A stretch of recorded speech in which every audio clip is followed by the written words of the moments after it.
on Access to Inspiration, I'm talking to Phin, Head of Podcasts at DC Thomson's The Publishers. Now, he could be described as a real-life hero, having recently picked up the Podcast Publisher Hero of the Year award. So welcome, Chris. Hi, Sue. Thank you so much for inviting me. What was it like then to go up on stage and pick up a Hero of the Year award? That must have been something.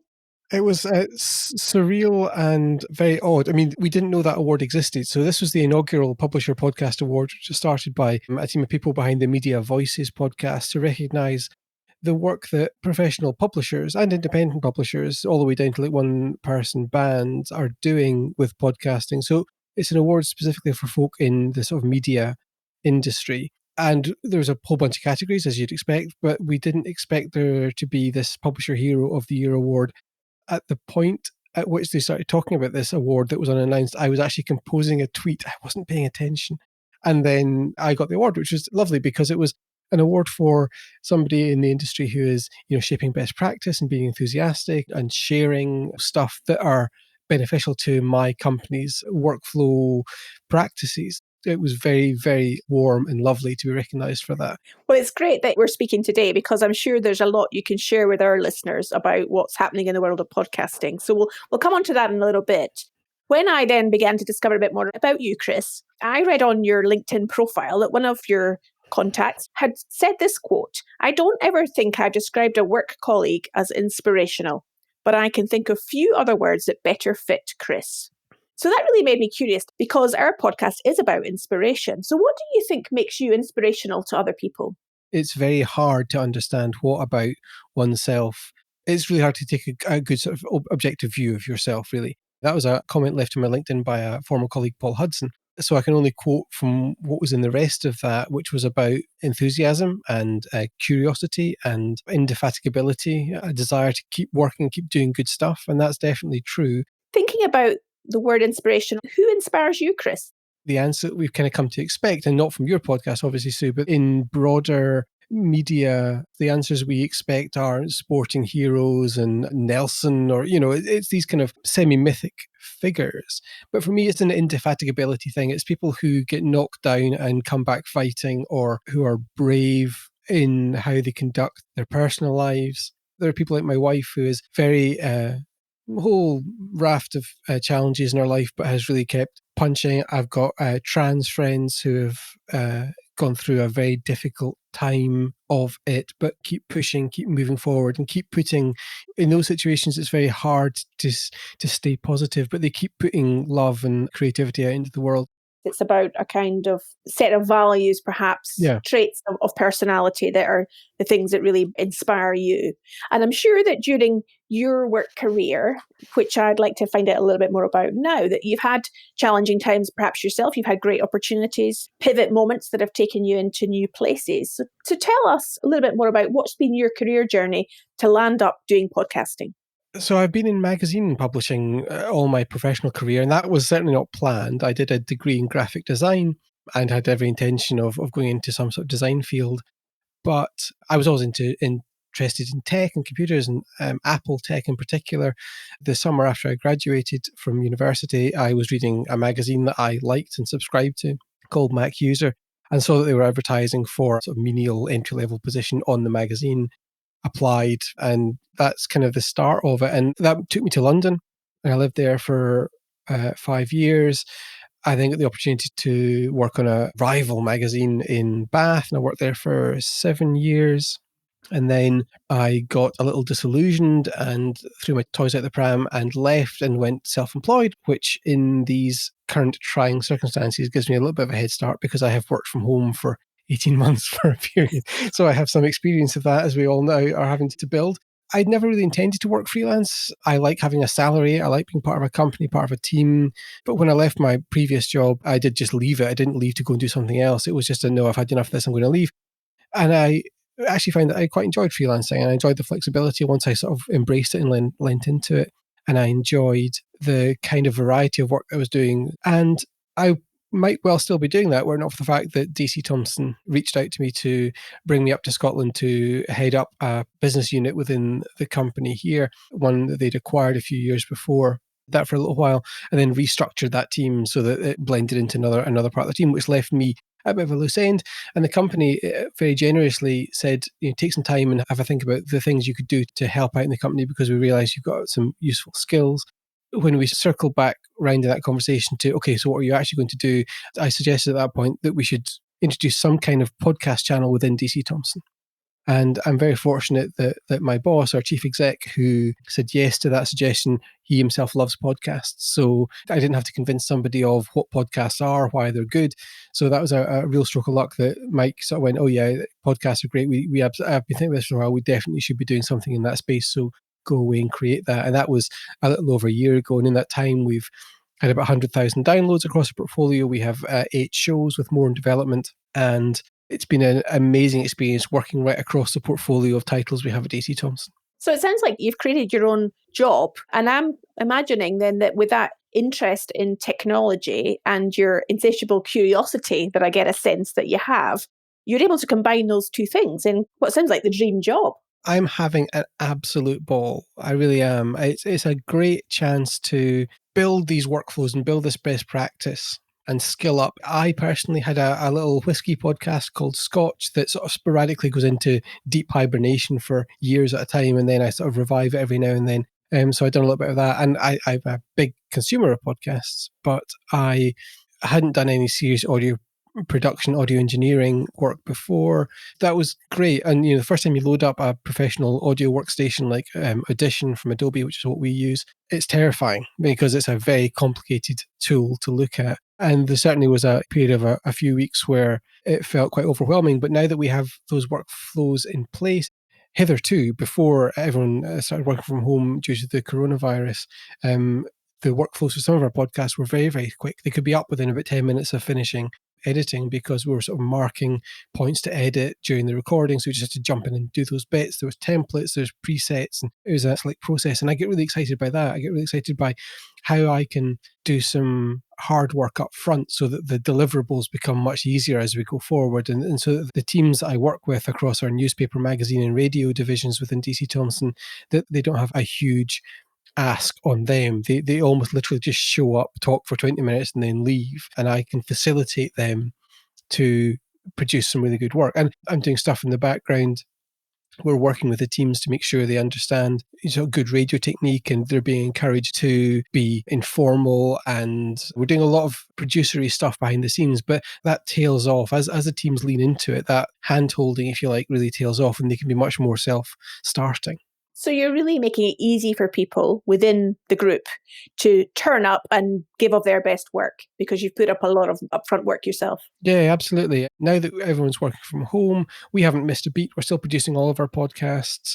We're using a solution called Zencaster, which is similar to this Squadcast that you and I are using right now to record this podcast, where we can have our teams in different places.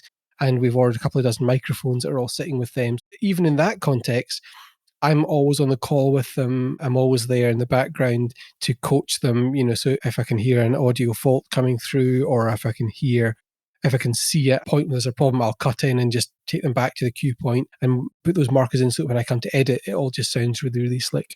It does sound like you've managed to grasp this technology very, very quickly and really be a pro at using it and producing podcasts. Who comes up with the ideas for the podcast series then? Is it down to you? It's a mix. It will in some cases be me. In some cases it'll be driven by our commercial teams who can see some opportunities. In some cases it will come from the editorial teams themselves coming to me with some ideas, and then we'll do a bunch of development work. We'll definitely record some dummies, some pilots that are not for public consumption, but that are a kind of thinking out loud exercise. It's a way of reifying what you have in your mind. I struggle to this day to understand that people don't often have an awful lot of imagination, so they quite often need things to be concrete in front of them to understand what it is you're talking about. You can't just say, it'll be a podcast for 20 minutes that does this, this, this, and this. They need to hear it. So producing those pilots is quite key, because it means that you can work through the sort of production, workflowy, logisticy headaches of it, but it also means you've got a final product that you can put in the ears of stakeholders or whoever it happens to be, so that they can listen to it and you can all react to it. It's a fascinating process. All the teams that I've worked with actual hosts have all gone through the process of being very nervous, very giggly, very tense as they start. And so you kind of have to trust that your audience is going to kind of grow with you, learn with you. Once they've got those kind of 3 or 4 episodes under their belt, they're really starting to lean into it and have fun with it and understand how, especially for a company like DC Thomson, we've got a lot of very important news brands, very respectable and respected news brands. And so there's quite a culture shift there in getting those journalists to deliver their stories in a more human and less polished way. It's certainly been true that a lot of the teams I've worked with have wanted almost to deliver 300 words of copy and then stop talking, because that's kind of the mindset and the rhythm that they're in. And so that's been a fun challenge to sort of break that down a little bit.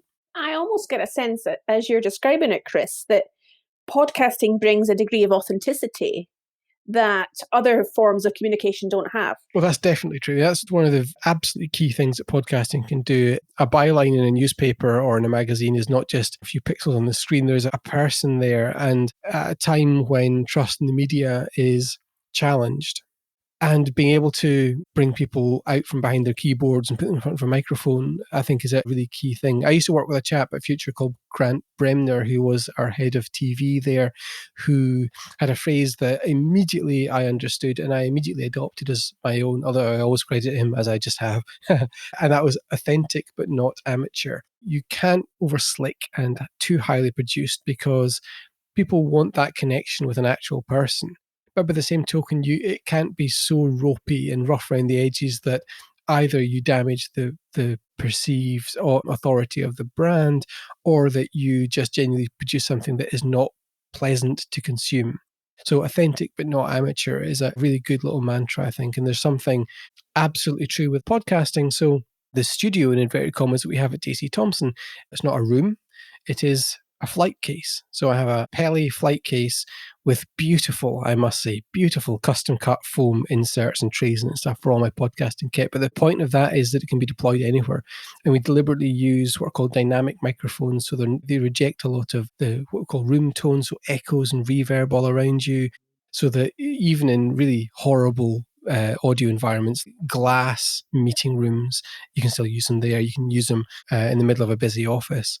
So the point there was to put together a mobile studio that we could deploy anywhere. Again, that sort of nimbleness of production, I think, is quite key. And being able to bring the studio to the teams that are working with them has been wonderful. I'm talking to you right now in one of the microphones that we use at DC Thomson, because it's not used just now because we're not using our main podcast studio. But you can hopefully hear that it sounds good. Yeah, it's working pretty well in our conversation, I would say. Almost a really simple question, Chris. What do you think the purpose of a podcast is? There's a lot of answers to that. I'm going to give you the one that knee-jerks into my brain as soon as you ask me the question, and it is to turn a dull activity good. So I'm thinking from the point of view of a podcast consumer. First and foremost, a podcast listener.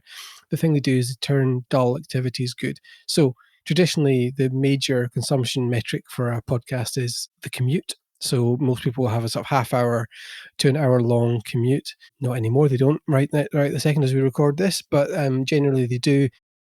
The thing about a podcast is, rather than thinking, oh, I've got to cram onto the tube and be pressed up against somebody's sweaty armpit for 40 minutes, what you might think is, oh great, there's a new episode of, I can't wait to go and listen to it. Similarly, if you're driving for work, or if you are doing the dishes, if you're doing housework, let's say, and listen to podcasts, because so it means that those times that I would ordinarily be dreading, I mean, dreading's strong, but low level dreading that are a chore, actually suddenly turn into somewhere where, and in fact, I can see it really happening right now, because I'm working from home and have been now for 3 weeks as we record this.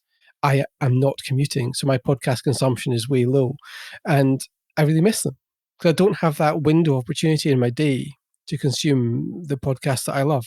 So it sounds to me as if it's an activity that's done alongside something else rather than a discrete activity on its own. Yeah, that's definitely true. The reason I love this medium so much is that there is literally no way of being more closely intimate with an audience.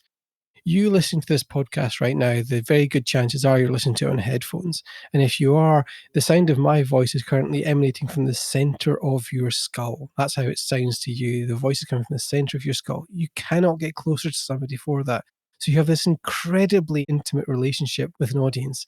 And for a whole mess of reasons, that's an incredibly exciting thing.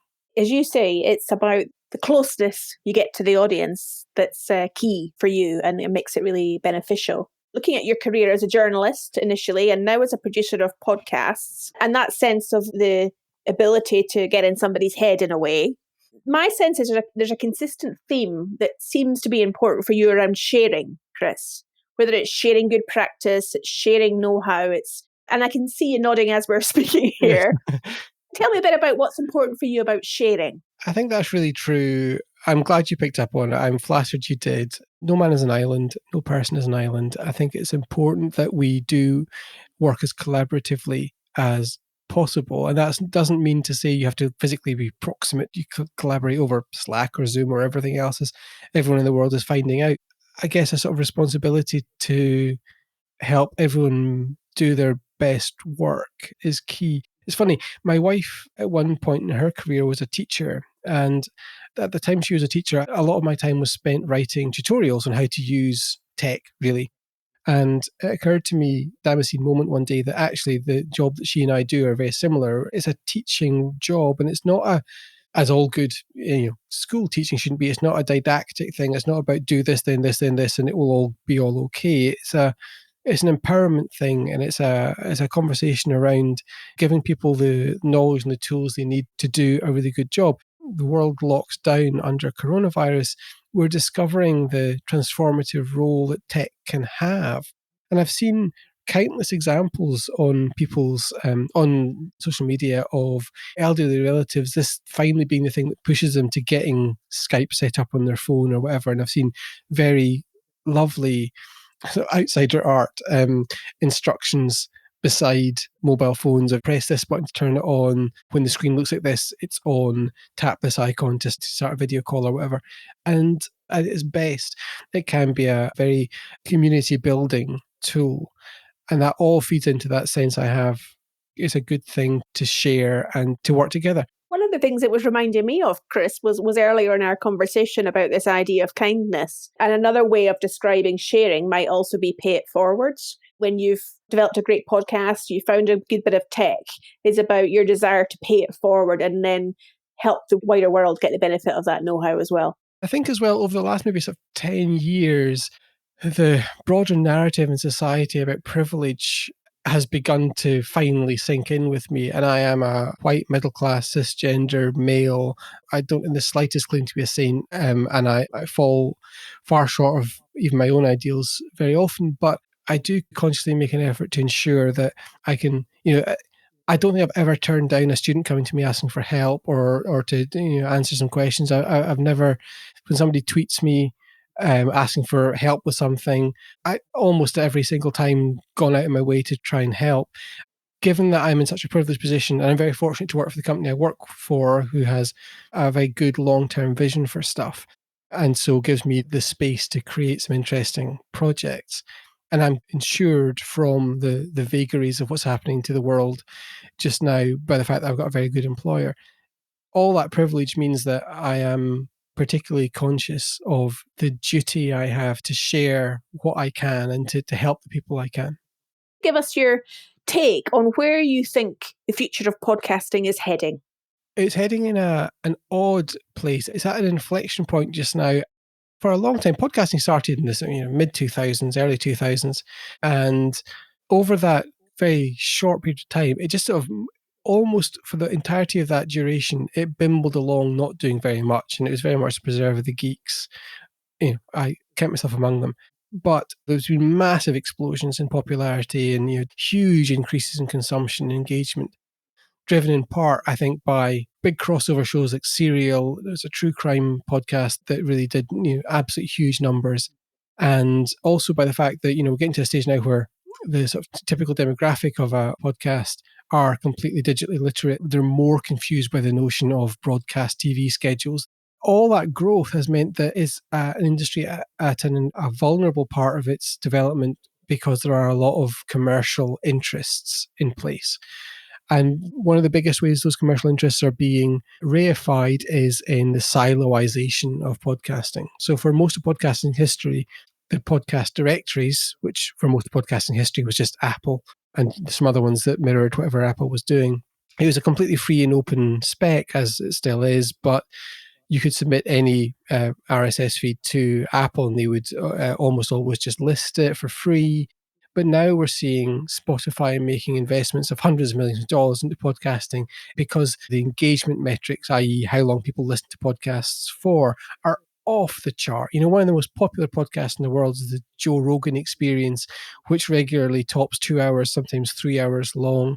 Companies like Spotify are seeing the immense opportunity there, and they're trying to wall off a little bit of podcasting so that they can have their subscribers in there. You see sites like Luminary starting up as a paid for podcasting solution. You see Global making big moves in that direction as well. I fear, the business person in me thinks I can see the sense in this, and I'm thinking about this as well in my strategic thinking for DC Thomson.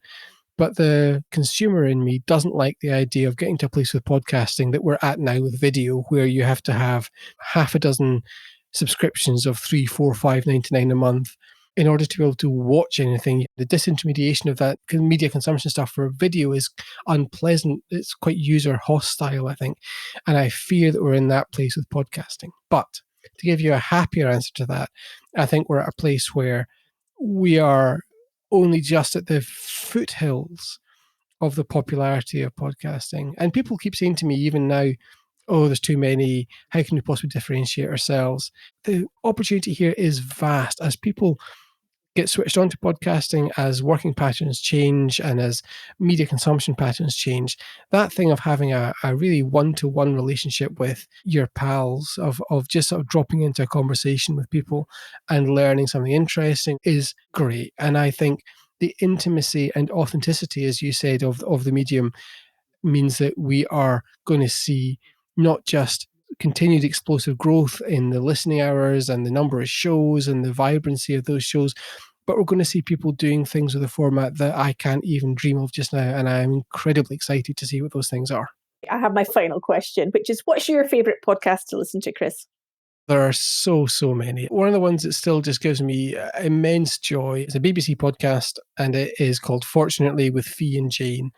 And it's the sort of podcast that everybody thinks they can do and nobody can, because nobody else is Jane Garvey and Phin Glover.